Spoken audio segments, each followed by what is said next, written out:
warm greeting from the entire Spectrum TV crew to you, our faithful viewers who always make it a point to stay informed on STV. On our top stories tonight, we take a dive into the world of club food, discovering how to handle children with this pathology as we celebrate the World Club Food Day today, June 3rd, 2022. And in sports, the indomitable Lions of Cameroon are already in Douala ahead of their game against home-based players at the Reunification Stadium on Saturday. Sportswoman Makeda Lidi sure has a lot to say ahead of that game. Good evening and welcome. And if you're just joining us, it is the 8 p.m. bilingual newscast here on Spectrum Television. The news opens in the French language with you, Inès Bangang. Good evening, Inès. Bonsoir, Nila Donette. Bonsoir à vous, mesdames et messieurs. Nous ouvrons cette édition d'information avec cette actualité. En bref, de nouveaux responsables à la tête de certaines universités d'État au Cameroun. Le président de la République a signé ce jour un décret portant nomination de recteurs dans certaines universités d'État. À l'université de Berthois, M. Étoile Rémy Magloire Dieudonné, professeur. À l'université d'Ebolova, M. Étoile Jean Bosco, maître de conférence. Et à l'université de Garoua, M. Boubakari Oumarou, maître de conférence. Nous poursuivons avec l'affaire Dikolo. La commission ad hoc est descendue sur le terrain. Celle-ci y est descendue pour évaluer la superficie de la DUP, l'emplacement exact du titre foncier, entre autres. C'est le 30 mai dernier que le gouverneur du littoral a créé la commission qui a un mois pour rendre sa copie. Oriane Dongué.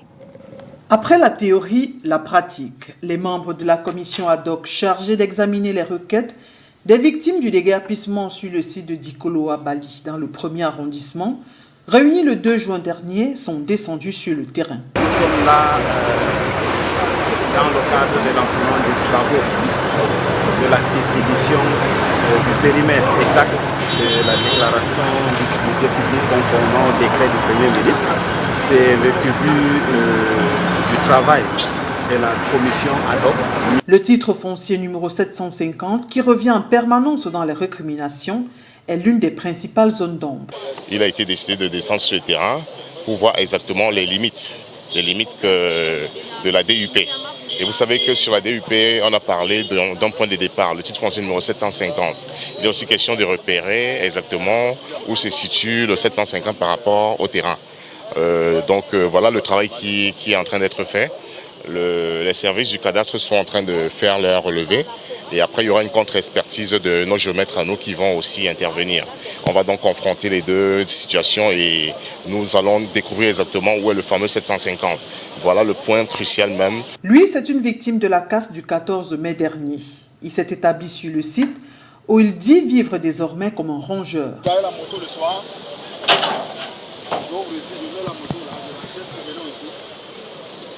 Moi-même pour entrer, voici ma porte d'entrée. Voilà ma porte coulissante, comme vous voyez. Ma nouvelle vie. Ça c'est ma nouvelle vie. J'entre chez moi. J'entre exactement comme un rat.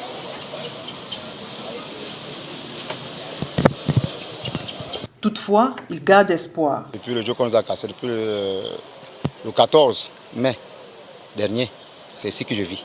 Parce que je n'ai nulle part où aller. Donc je ne sais pas, il est bien vrai que la commission est venue faire son travail, mais moi je pense que la première chose que cette commission devait faire, c'était d'abord de nous reloger quelque part, parce que nous sommes dispersés. On vit, il y aura tout espoir. Donc nous espérons que cette commission va aboutir, les enquêtes vont aboutir à la restitution de nos terres et à la réparation des préjudices causés, oui. Que ce soit moral, que ce soit économique, bref, tout genre de préjudice parce qu'on a tout perdu. Personne n'a rien pris. La commission ad hoc créée le 30 mai dernier a pour mission de vérifier le statut juridique de chaque déguerpi, définir les limites de la DUP conformément au décret de janvier 2020, recenser les victimes collatérales et évaluer les pertes correspondantes. Celle-ci a un mois pour rendre sa copie.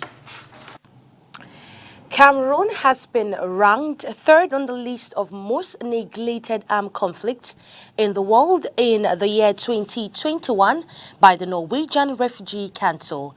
The list, which contains 10 African countries, is led by the Democratic Republic of Congo, Burkina Faso, Cameroon and Ethiopia, occupying the 10th spot. With regards to Paul Biya's country, the Norwegian Refugee Council reports the unresolved Anglophone crisis in the northwest and southwest regions, the over-threatening Boko Haram armed conflict in the far north region, and many others are the reasons why Cameroon is on that list. The report further highlights the existence of violence and insecurity in these regions, even in 2022. Now on to another news. Let's now listen to the Japanese ambassador to Cameroon, His Excellency Takoka Nozumu, who met the Minister of Agriculture to improve the bond between the two countries. Let's listen to his interview.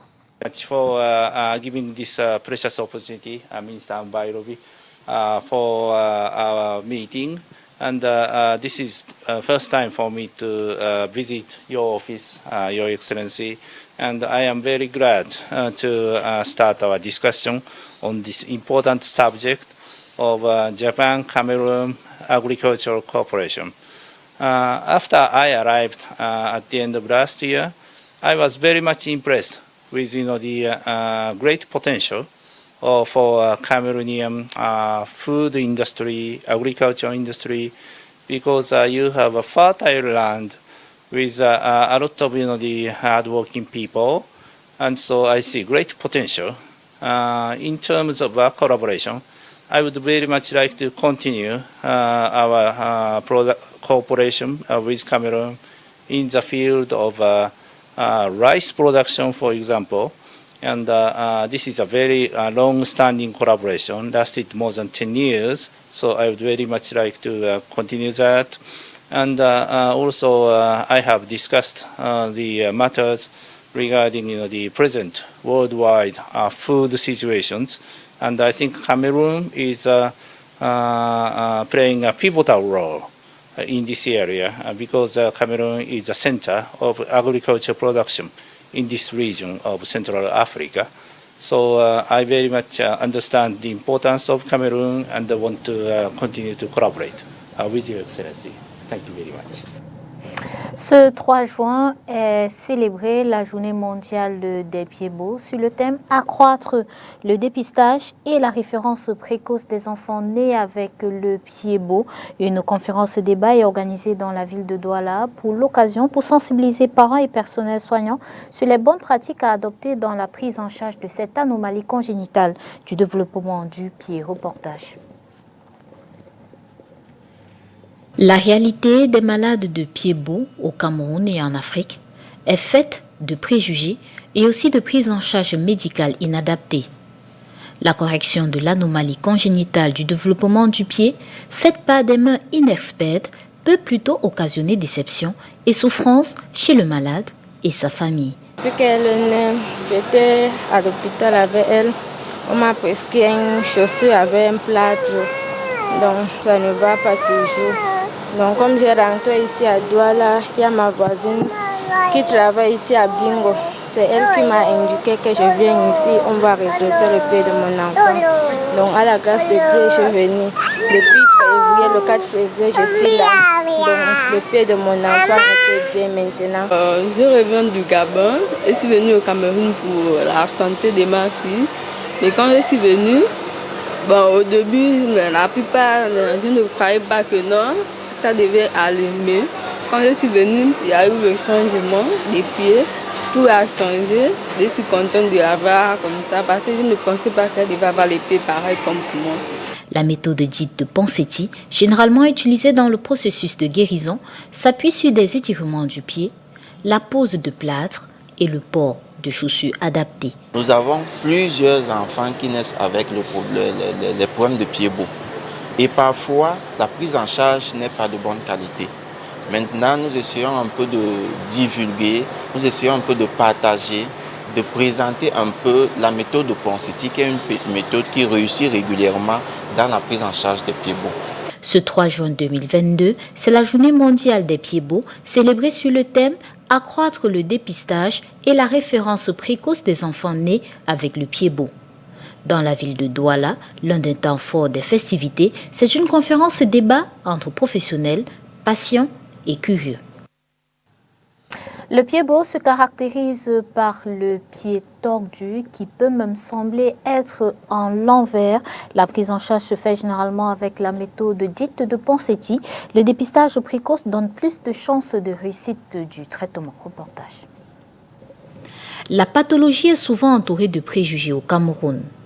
Pourtant, le pied beau, qui se caractérise par un pied tordu qui peut même sembler être à l'envers, est une maladie qui peut être soignée. On a commencé à plâtrer. Après, on a dit qu'on devait faire la césarienne. Il a fait sur la tendon arrière pour que l'enfant puisse bien marcher. Il a fait et au bout de 3-4 mois, ils avaient déjà fini. Et l'enfant a porté les chaussures. Ils ont donné des chaussures que l'enfant devait porter. À 5-6 mois, allez, c'était fini. Le traitement de cette déformation tridimensionnelle s'appuie sur la méthode dite de Ponseti. La méthode de Ponseti est une méthode qui consiste à faire une série de plâtres avec un intervalle d'une semaine. Pour certains cas, on s'achemine en faisant une ténotomie. La ténotomie n'est rien d'autre qu'une incision du tendon d'Achille, une incision totale du tendon d'Achille. Passé à cette étape, on continue avec le port d'attelle.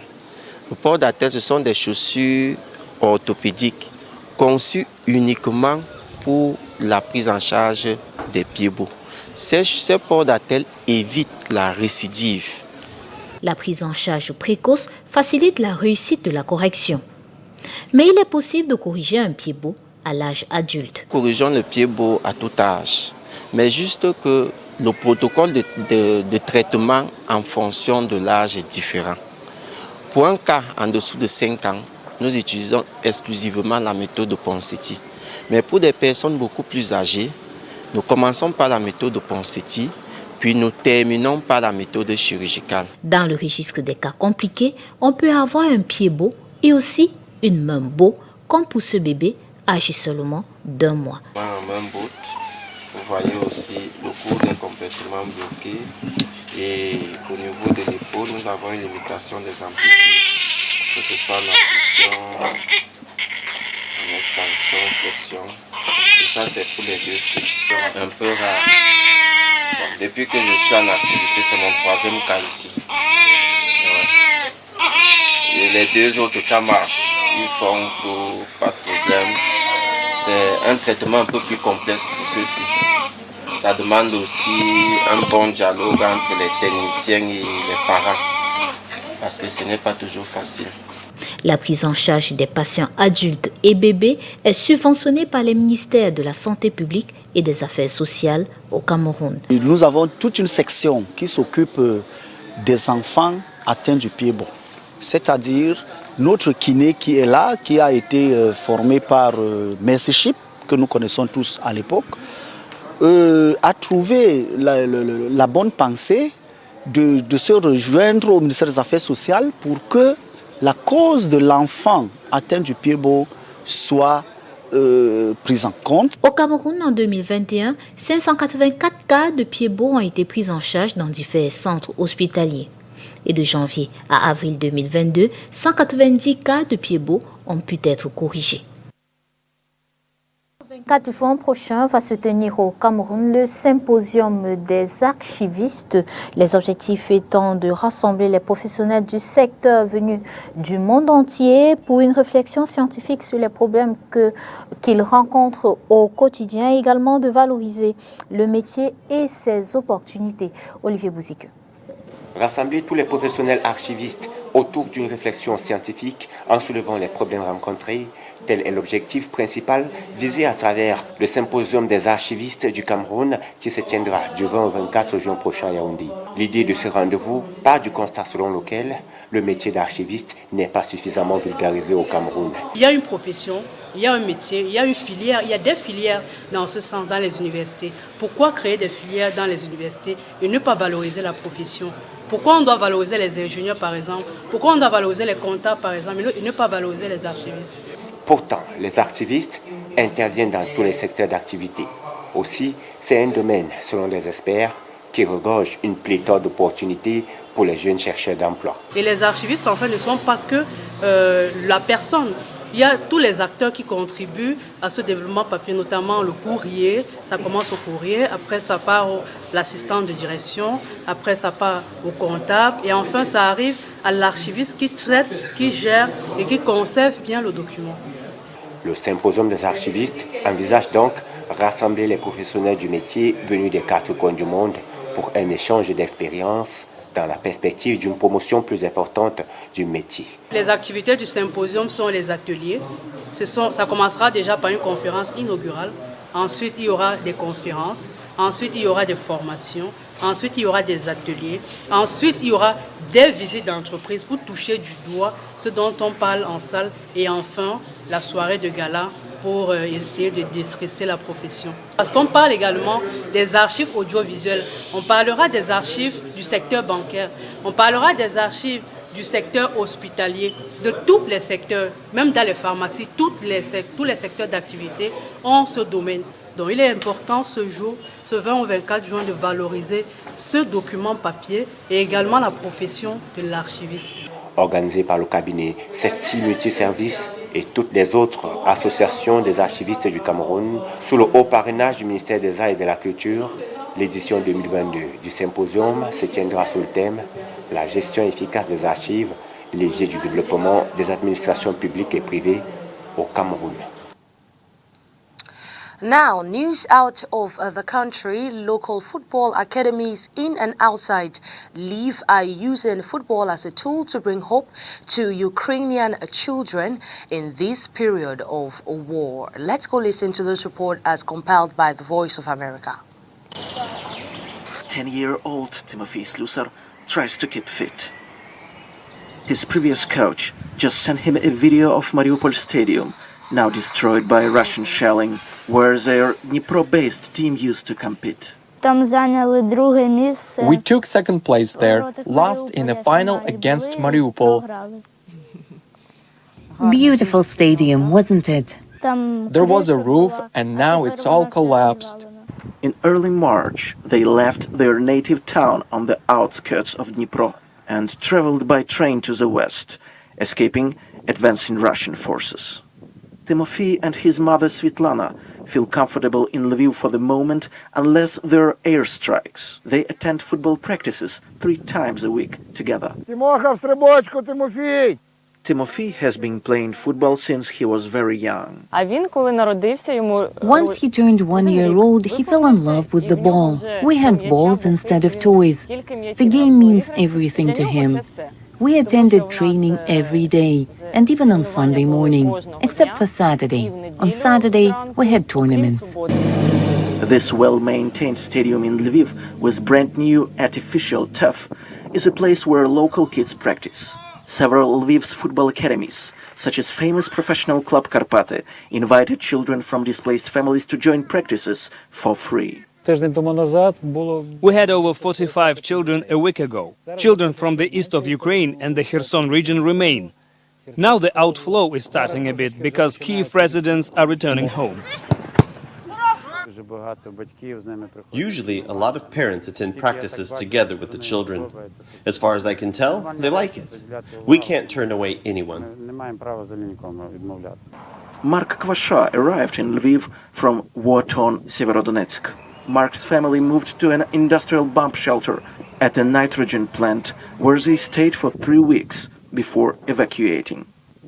Playing football helps him to fight an anxiety caused by uncertainty. In the bomb shelter and at home, I just sat, lay, and did nothing. I wanted to play, and here I finally was able to.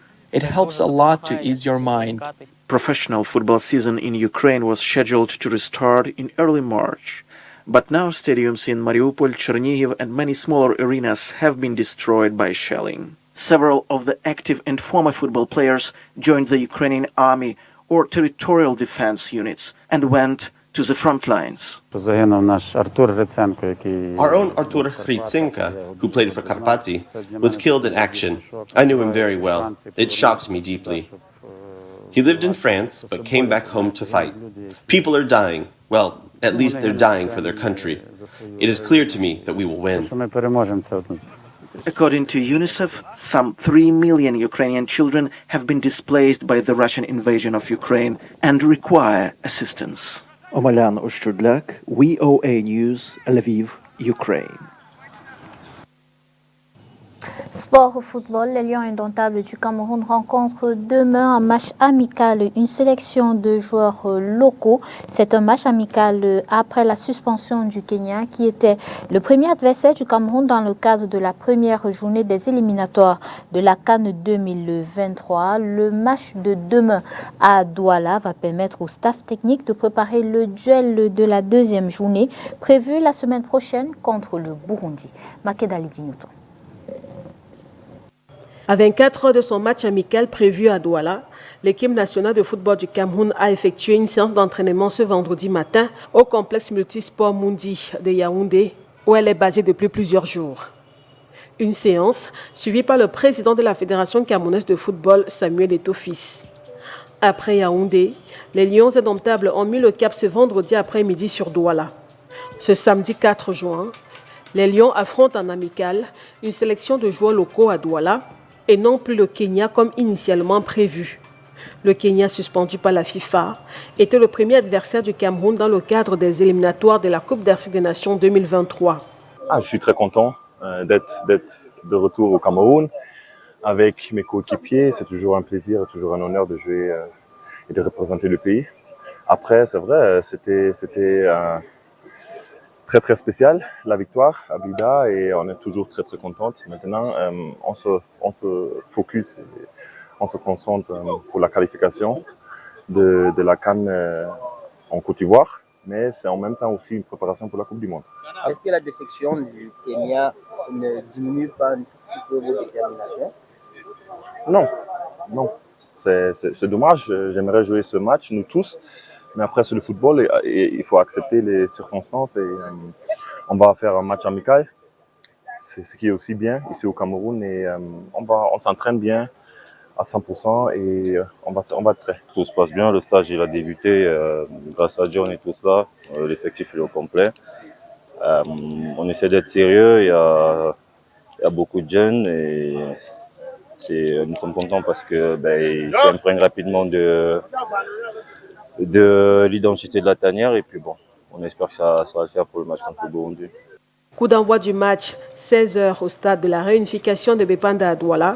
Galop d'essai avant le duel contre le Burundi le 9 juin prochain, lors de la deuxième journée des éliminatoires de la CAN 2023. C'est avec vous, Makeda Lizignoton, que nous mettons un terme à cette édition d'information bilingue. Merci d'avoir été des nôtres. Disons-nous simplement à demain.